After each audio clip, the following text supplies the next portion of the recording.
আসসালামু আলাইকুম বন্ধুরা, সবাই কেমন আছেন? আশা করি সবাই অনেক অনেক ভালো আছেন। আজকে আমি বানাবো বাক্স কচুর রেসিপি। তো বাক্স কচুর রেসিপিটা বানাতে আমি বাক্স কচুগুলোকে এরকম লম্বা লম্বাভাবে কেটে নিয়েছি আর এগুলো ধুয়ে নিয়েছি। দেখতে পাচ্ছেন আমি এরকম সরু সরু করে কেটে নিয়েছি। এখন একটা কড়া বসে দিয়েছি, কড়ার মধ্যে আমি দিয়ে দেবো পরিমাণ মতো তেল। এখানে সরিষার তেল বা সাদা তেল আপনারা যেটা খান সেটাই ব্যবহার করতে পারেন। আমি এখানে সরিষার তেল ব্যবহার করলাম। তো সরিষার তেলটা দিয়ে এখন আমি এর মধ্যে দিয়ে দেবো পেঁয়াজ কুচি আর মরিচ কুচি। একটা পেঁয়াজ কুচি আর এখানে 5-6টার মতো আমি মরিচ ফালি দিয়েছি। এটা আর এগুলোকে ভালো করে আমি ধুয়ে নিয়েছি। দেখতে পাচ্ছেন এরকম সরু সরু করে আমি কেটে নিয়েছি। এখন আমি এর মধ্যে দিয়েছি একটা পেঁয়াজ কুচি,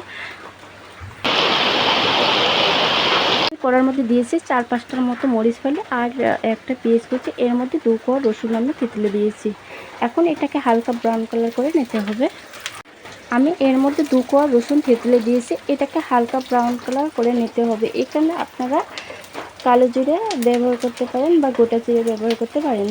তো এটাকে হালকা ব্রাউন কালার করে ভেজে নেওয়ার পর তারপর এর মধ্যে আমি শুকটি মাছ দিয়ে দেবো। এটাকে আমি শুকটি মাছ দিয়ে রান্না করব। তো শুকটি মাছটাকে আমি ভালো করে কেটে গরম পানি আর ঠান্ডা পানি দিয়ে ভালো করে পরিষ্কার করে নিয়েছি।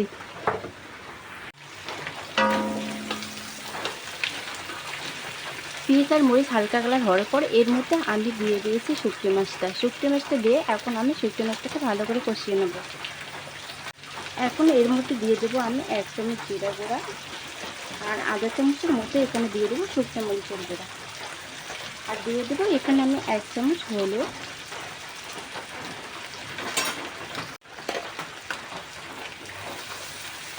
এখানে দিয়ে দিলাম স্বাদ মতো নুন।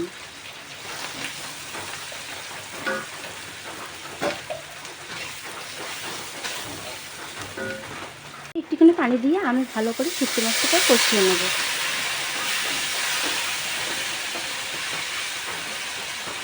শুকনো মাছটা ভালো করে কষানো হয়ে গেছে। এখন এর মধ্যে আমি বাক্স কচুগুলো দিয়ে দেবো।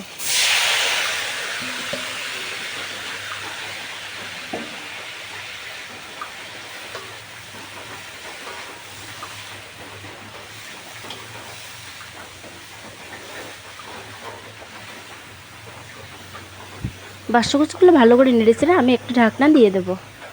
ঢাকনাটা দেওয়ার আগে আমি এর মধ্যে দিয়ে দেবো 1 চামচের মতো ধনিয়া গুঁড়া। এখন ধনিয়া গুঁড়াটা আমি দিয়ে দিয়েছি। এখন ঢাকনাটা আমি দিয়ে দেবো, এটা সেদ্ধ হবে। আবারও আমি ঢাকনাটা তুলে নেব। এর আগে আমি একবার ঢাকনা তুলে এটাকে নেড়ে দিয়েছি।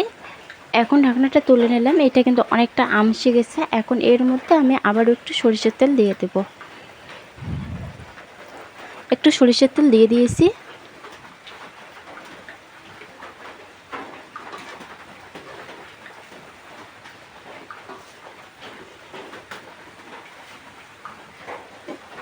এখন আমি ঢাকনাটা দিয়ে দেব।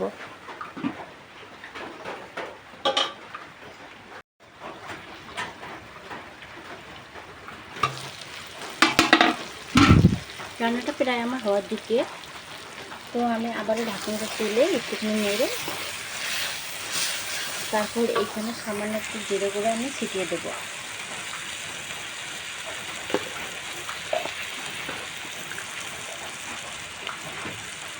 ওর থেকে আমি 1 চামচের মতো জিরে গুঁড়ো এখানে দিয়ে দিলাম।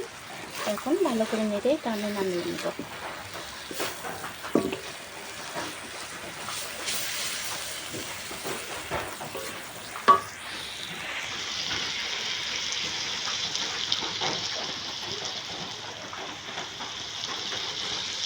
একটা পাত্রে তুলে আমি আপনাদেরকে দেখাচ্ছি আমার এই রেসিপিটা হয়ে গেছে। তো বন্ধুরা দেখে নিশ্চয়ই বুঝতে পারছেন আমার রেসিপিটা কীরকম হয়েছে। তো এরকম করে অবশ্যই বাড়িতে একদিন ট্রাই করে দেখবেন। এই রেসিপিটা ভালো লাগলে আমার সঙ্গে থাকবেন আর আমার রেসিপিগুলো বন্ধুদের সঙ্গে বেশি বেশি করে শেয়ার করবেন। দেখে নিশ্চয়ই বুঝতে পারছেন রেসিপিটা কীরকম হয়েছে। এরকম করে গরম ভাতের সঙ্গে মাখিয়ে খেলে কিন্তু দারুণ হবে। তো আজ এই পর্যন্ত, ফিরে আসবো আপনার নতুন কোনো রেসিপি নিয়ে। সবাই অনেক অনেক বেশি ভালো থাকবে রেসিপিটা।